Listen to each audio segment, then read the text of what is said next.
Hello student, स्वागत है आपका हमारे यूट्यूब चैनल इन्फॉर्म मैथमेटिक्स पर। आज मैं आपके लिए लेकर आया हूँ इंपॉर्टेंट क्वेश्चन क्लास 10 के लेसन 1 से, जिसका चैप्टर नेम है वास्तविक संख्याएं।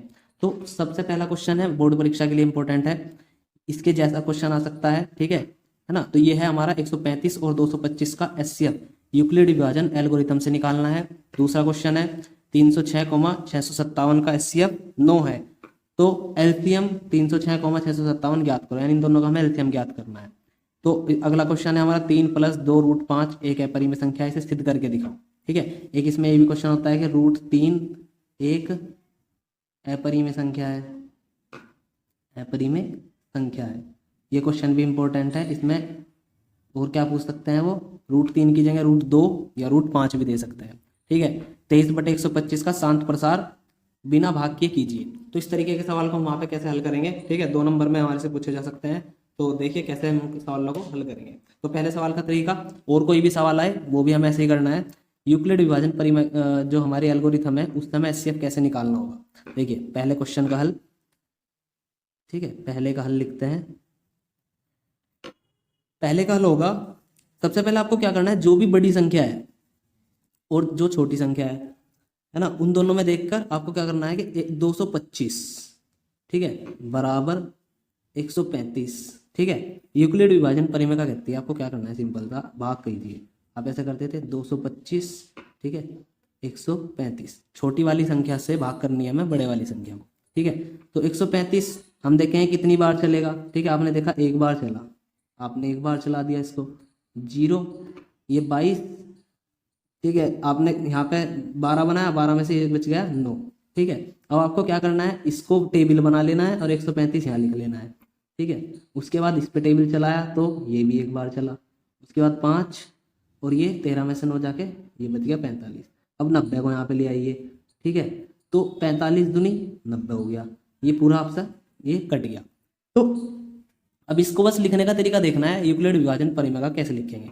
देखिए 225 बनाया, 135 के टेबल में एक बार आया, जो शेष बचा वो 90 था, ये यहाँ पे लिख लिया। ठीक है, अब आपको क्या करना है कि 135 को बनाना है ऐसे ही। ठीक है, टेबल किसका चलाया था, 90 का, 90 गुना कितनी बार चला, एक बार, प्लस शेष कितना बचा 45। अब ऐसा ही आपको 90 को बनाना है। ठीक है, किसके टेबल से, 45 के, कितनी बार चला, 2 बार, शेष कितना बचा 0, जहाँ पे 0 शेष बच गया वही आंसर हो जाएगा इसका, 45 इसका आंसर हो गया। ठीक है, ये हमारी यूक्लिड विभाजन परिमेय का है या एल्गोरिथम है। तो इससे रिलेटेड कोई भी सवाल आवे आपको इसी तरीके से करना है। ठीक है, चलिए नेक्स्ट देख लेते हैं, सेकंड क्वेश्चन कैसे करना है। देखिए सेकंड क्वेश्चन कह रहा है कि 306,657, इसका मतलब है दो संख्याओं का एचसीएफ 9 है, दो संख्याओं का एचसीएफ 9 है, एलसीएम इन दोनों संख्याओं का एलसीएम ज्ञात करना है। तो इसके लिए एक सिंपल सा फॉर्मूला आपको याद कर लेना है, एलसीएम गुना एचसीएफ बराबर दो संख्याओं का गुणनफल। ठीक है, या दोनों संख्याओं का गुणा, दो संख्याओं का गुणनफल। ठीक है, अब क्या करेंगे, देखो एलसीएम निकालना है तो एलसीएम तो यहीं पे रह जाएगा, एचसीएफ इसके डिवाइड में चला जाएगा। तो नेक्स्ट लाइन जो लिखी मैंने वो हुआ, दो संख्याओं का गुणनफल, दोनों की गुणा करी, 306 गुना 657 डिवाइड बाय 9। ठीक है, 9 से डिवाइड कर दिया, 9 एचसीएफ था, 9 से डिवाइड कर दिया। अब 9 से मैं देखिए किसको, या तो इसको काट लूंगा या इसको, किसी भी एक को काट लूंगा। अब देखेंगे 6 और 3 कितना होता है 9, तो ये संख्या भी 9 से कट रही है। 5 और 6 11, 11 और 7 18, ये संख्या भी 9 से कट रही है। आपकी मर्जी है, जो सा काटना चाहो काट लो, मैंने बड़ी वाली काट दी। 2 9 से काटा, 9 सत्ते 63, 2 बचा, 2 7 27 हो गया। ठीक है, 9 तिया 27, इस तरीके से काट लिया। अब इसकी मल्टीप्लाई इसमें करके लिख देंगे। जब हमने इसकी गुणा इसमें की तो हमारा आंसर कितना आ जाएगा, देखो यहाँ पे गुणा करके देख लेते हैं। 306 की गुणा में 73 में कर दिया, 3 6 18, 8 हासिल लगाए, एक का एक आ गया, 3 तिया 9, गुना लगाया 7 6 42, 2 4 का 4, 7 तिया 21। ठीक है, ये अब आंसर में क्या आ जाएगा, 8 2 1 3, 9 और 4 13, 13 का 3 का हासिल को लगा 1 2 2, तो आंसर कितना हो गया 22,338। ठीक है, ये इसका आंसर हो गया। है ना। इस तरीके का कोई भी सवाल आवे, देखो कैसे बदल सकता है जाते जाते सवाल।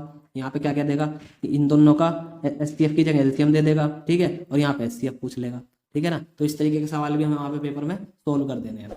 तीसरा सवाल देखिए, ये इंपॉर्टेंट सवाल है।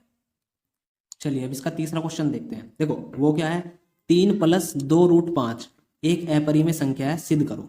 तो इसे सिद्ध करने के लिए देखो क्या करना है, 2 नंबर में अगर ये आता है तो हमें क्या लिखना है, हम इसको मानकर चलेंगे, माना 3+2√5 एक परिमेय संख्या है, परिमेय संख्या है, ये मान के हम चलेंगे ना, उल्टा मान के चलेंगे। हमें क्या सिद्ध करना है, अपरिमेय, लेकिन हम मान के क्या चलेंगे, परिमेय। माना 3+2√5 एक परिमेय संख्या है, ठीक है। तब ठीक है, अब ये परिमेय संख्या है तो हम इसे कैसे लिख सकते हैं, 2√5 बराबर a/b के रूप में लिख सकते हैं, जहां पे a और b का कोई उभयनिष्ठ गुणनखंड नहीं है, ठीक है ना, उभयनिष्ठ गुणनखंड नहीं है।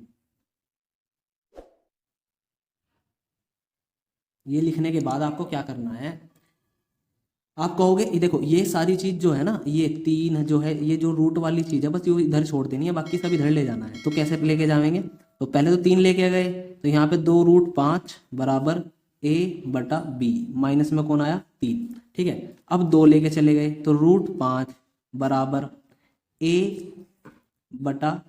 है ना, 2 जब इसके नीचे आया तो 2b माइनस के 3/2, ठीक है ना, ये हो गया। अब इसके बाद हम क्या करेंगे, हम कहेंगे कि जो a/b ये है, ये जो है ना यहाँ लिखेंगे 2a/b एक परिमेय संख्या है, ठीक है, परिमेय संख्या है। और माइनस के जो ये लिखा हुआ है 3/2, ये भी क्या है, एक परिमेय संख्या, या यहीं पे लिख सकते हो आप 3/2 और कोमा a/2 परिमेय संख्या है, ठीक है। उसके बाद लिख दोगे a/2b माइनस 3/2 भी एक परिमेय संख्या है, ठीक है। अतः देखो ये साइड कैसी है, ये पूरी साइड कैसी है, परिमेय संख्या, तो ये भी कैसी होगी, परिमेय संख्या। आता है √5 भी एक परिमेय संख्या है, √5 भी एक परिमेय संख्या है, ठीक है। परंतु हम जानते हैं, देखो हमने यहाँ पे सिद्ध करा था कि √3 एक अपरिमेय संख्या है, √5 भी एक अपरिमेय संख्या है, √2 भी एक अपरिमेय संख्या है। इस वीडियो को आप जरूर देख लीजिएगा, ये 4 नंबर में क्वेश्चन पूछा जा सकता है। ये मैंने बनाई हुई है, मैं इसका आई बटन पे ठीक है दे दूंगा, और दूसरा इसका डिस्क्रिप्शन पे मैं इसका लिंक दे दूंगा। तो अतः √5 भी क्या होगी, परिमेय संख्या है। परंतु हम क्या जानते हैं, परंतु √5 एक अपरिमेय संख्या है ना, √5 एक अपरिमेय संख्या है। देखो हम क्या कहना चाह रहे हैं, हम ये कह रहे हैं कि हम ये सारी चीज इधर लेके जब आए तो ये वाली साइड हमारी परिमेय है, तो ये भी परिमेय होनी चाहिए, परंतु ये तो अपरिमेय है, तो इधर तो परिमेय इधर अपरिमेय, तो यह विरोधाभास हमें इसलिए कारण से प्राप्त हुआ है क्योंकि हम यह मानकर चले गए एक परिमेय संख्या है, इसलिए बाद में लिख देंगे इसलिए 3+2√5 एक अपरिमेय संख्या है, ठीक है। इसमें बीच में लाइन लिखनी पड़ेगी यहाँ पे आपको, एक लाइन जो कि वो होगी यह विरोधाभास हमें इस कारण से प्राप्त हुआ, ठीक है, या फिर यह विरोधाभास हमारी कल्पना के कारण प्राप्त हुआ, जो कि क्या था कि 3+2√5 एक परिमेय संख्या है ना।